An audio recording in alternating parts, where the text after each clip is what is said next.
firmly believe that when children are happy, feel safe, secure, that they are going to learn and thrive. So the first thing that we do is try to really get to know our children, to create that safe haven for them, because when they feel comfortable, happy, relaxed with us, that's when they're going to be confident, independent, start exploring their environment.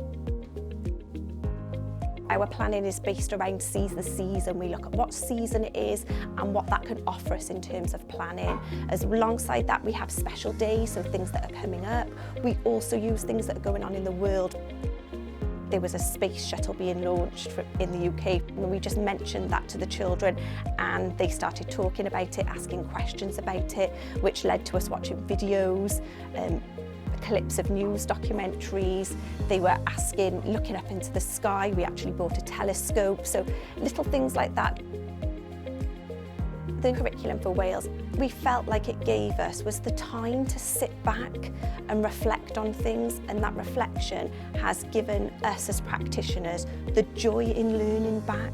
We've taken the joy back and we've given that to the children, and it's just a shared journey with them now, and we're so excited to see where it's going to take us to.